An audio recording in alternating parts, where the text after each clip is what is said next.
Welcome to the Why series. My name's Andy Campbell, and the purpose of the Why series is to explore human behavior and understand why we do the things that we do. So today's question is, why do I miss my ex-partner? Now, the first thing to understand with this question is that you don't miss the whole of your ex. There's going to be certain things about them that you admire that you're missing, and there's going to be certain things that they did that you didn't like, and you're glad that those things are gone.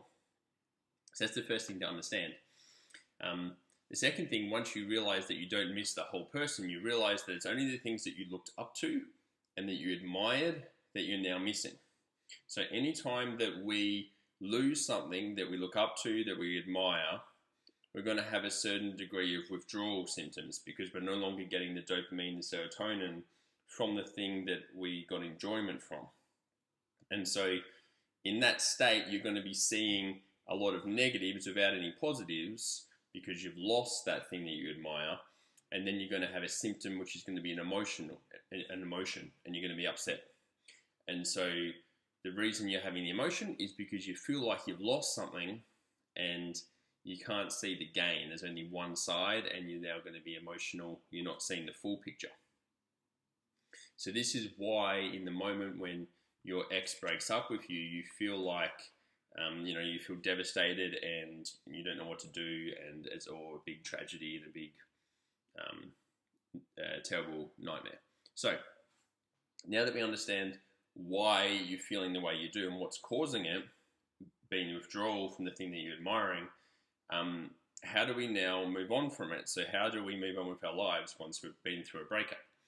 So the first thing to understand here is there's a principle in physics that relates to energy, and it says that energy is never created or destroyed, it just changes form, or it transforms. Now, the same thing applies to human beings and human behavior and relationships. So if we realize that the moment that the person that we were with, our partner, moved on and they left us, and we're now missing the things that they used to do that we looked up to and we admired. Just like in physics, there's never a gain or a loss. There's just a transformation or a changing form. So let's say we looked up to their conversations we used to have with them and we really enjoyed talking to them and we enjoyed their sense of humor. So what you'll realize is from the moment they left, other people came into your life and are now providing the sense of humor and the conversations that you're enjoying with this previous partner. But the problem is it's going to be in a different form and you might not recognize the new form. And so I'll give the analogy of when you're looking for the tomato sauce in the cupboard, and you go into the cupboard and you're looking for a big red squeezy bottle of tomato sauce. And you're looking through the cupboard and you can't see it. And then somebody comes up to you and they grab the tomato sauce and it's right in front of you the whole time, but it's in a big glass bottle. And so you didn't recognize it because you're looking for the form of the squeezy red plastic tomato sauce. And so that's the same thing that happens to us when we move on from a relationship. We're so attached to the old form of these things that we're admiring in our ex-partner that it's difficult to now see all the people that are coming in and providing the new conversations and the new sense of humor and whatever it is that we miss. Often the other thing is because we were so concentrated in a relationship and we're getting a lot of needs and a lot of things met by the one person, the new forms are going to come in from different people. So maybe your friend is now having great conversations with you. You're having conversation with someone at work. Someone down the street is providing a sense of humor. They've started to tell you jokes. They're really funny. Different people are picking up these traits that were once in this person over here. And so once you start to ask yourself the question, okay, the thing that I'm missing, what's the new form that it's showing up in? Then you'll start to see all the different forms that are coming into your life, and you'll start to have an awareness of them and recognize them. And you're no longer stuck in that illusion of I'm missing something and it's a devastating tragedy and it's all bad. So once you've found the new form, the other part of it is you still might miss the old form. You might miss the old partner still because you're looking up to certain things that they did that you admire and you're missing those things still. So the second part of this is once you've found who's providing what you perceive that you lost from the old relationship, is asking yourself the question, well, the thing that I'm missing, obviously I'm admiring that to some degree.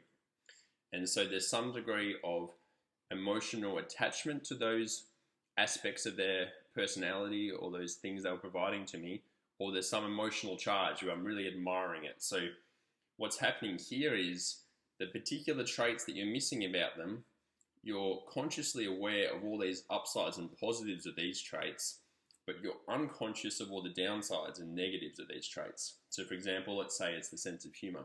You admire how funny they were, how you used to be entertained by their sense of humor, but you're unconscious that sometimes the sense of humor was used as a strategy, or the sense of humor was sometimes having a go at you, and there's other downsides. You're not recognizing the downsides, you're just seeing the upsides.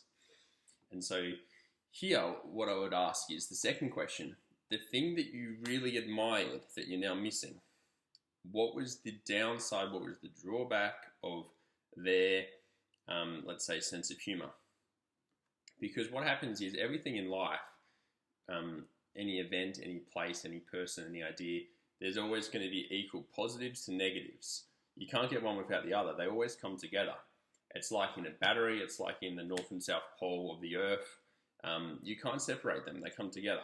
And so the problem is, one of them is going to be conscious, the things that we admire. One of them's unconscious, the things that we dislike and we want to get rid of. And so if you're still admiring this particular trait of, let's say, their sense of humor, if you ask yourself the question, what was the drawback, what was the downside to their sense of humor, slowly this starts to become conscious, and you start to realize that that thing had two sides to it. It was a benefit and it was a drawback, and I can see both sides. That dissolves the attachment to that particular trait. So then you're no longer attached to what they were doing. You can see who's now providing the things that you perceive to be missing, and you can now go and move on with your life, and you're not still attached to that person and needing to have them in your life. So if you guys love learning about human behavior and learning why we do what we do, subscribe to this channel down below, and I'll see you guys on the next video.